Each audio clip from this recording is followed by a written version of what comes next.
Hello guys, എളുപ്പത്തിൽ നമുക്കിന്നൊരു cooker biryani ഉണ്ടാക്കിയാലോ? അതായത് സനാക്ക് ചോറ് കൊടുത്തു വിടാനായിട്ട് ടൈമായി. എന്നാൽ പിന്നെ പെട്ടെന്ന് ചെയ്യാൻ പറ്റിയൊരു പണിയെന്ന് പറയുന്നത് ബിരിയാണിയാണ്. അപ്പോൾ ഞാൻ കുറച്ച് ചിക്കൻ ഫ്രൈ ചെയ്യാനായിട്ട് മസാലയ്ക്ക് പുരട്ടി ഫ്രിഡ്ജിൽ വെച്ചിട്ടുണ്ടായിരുന്നു. പക്ഷേ അത് അറിയാതെ ഫ്രീസറിലായി വെച്ചത്. അപ്പോൾ കുറച്ച് ചിക്കനൊക്കെ കുറച്ച് കട്ടിയായി പോയിട്ടുണ്ട്.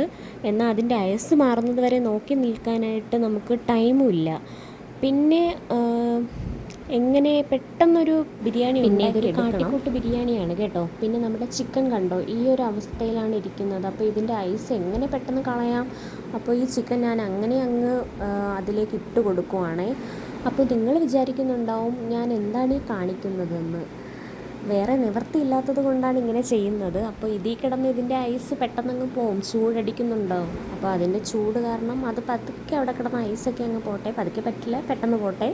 അപ്പോൾ ഇതിനിടയ്ക്ക് നമുക്ക് ബിരിയാണിക്ക് വേണ്ട സാധനങ്ങളൊക്കെ ചെയ്യാം. അപ്പോൾ ഞാനിതിന് വേണ്ട ക്യാരറ്റ് അരിഞ്ഞ് വെച്ചിട്ടുണ്ട്. പിന്നെ ഈ പൈനാപ്പിൾ നമുക്ക് അരിഞ്ഞ് സെറ്റാക്കി വെക്കണം. അപ്പോൾ എല്ലാം സെറ്റാക്കി വെച്ചു. അപ്പോൾ ഈ സമയം കൊണ്ട് നമ്മുടെ ഐസും പോയി കിട്ടി.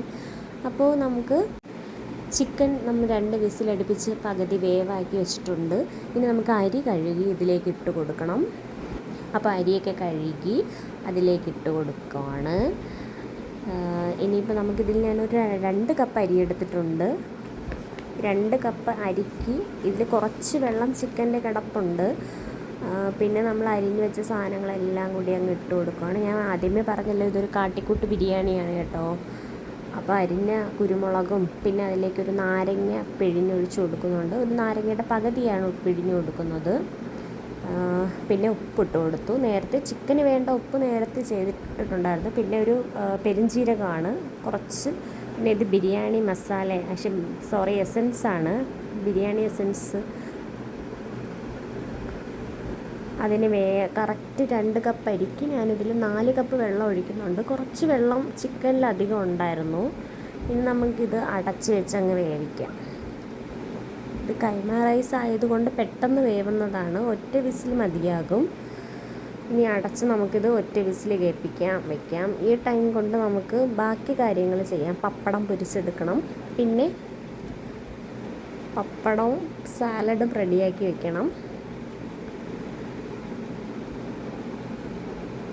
അപ്പോൾ നമ്മുടെ ഈ കാട്ടിക്കൂട്ട് കുക്കർ ബിരിയാണി ഏകദേശം റെഡിയായി വന്നിട്ടുണ്ട് കേട്ടോ. ബിരിയാണി എസൻസ് ഒക്കെ ഒഴിച്ചതുകൊണ്ട് നല്ല മണമാണ് കേട്ടോ. ഇത് കുക്കർ തുറന്നപ്പോൾ തന്നെ നല്ല മണം വരുന്നുണ്ട്. ഇനി ഇത് സ്കൂളിൽ കൊടുത്തു വിടണം. അപ്പോൾ അതിനായിട്ട് സനയുടെ പാത്രമൊക്കെ എടുത്ത് ബിരിയാണി പാത്രത്തിലേക്ക് ആക്കി. ഇനി നമ്മുടെ സാലഡും റെഡിയായി. അതിലേക്ക് തൈര് ഒഴിക്കാതെ നാരങ്ങയാണ് ഒഴിച്ചു കൊടുക്കുന്നത്. ഇനി നമുക്ക് കഴിക്കാം. അപ്പോൾ വീഡിയോ ഇഷ്ടപ്പെട്ടെങ്കിൽ ചാനലൊന്ന് സബ്സ്ക്രൈബ് ചെയ്യാൻ മറക്കല്ലേ.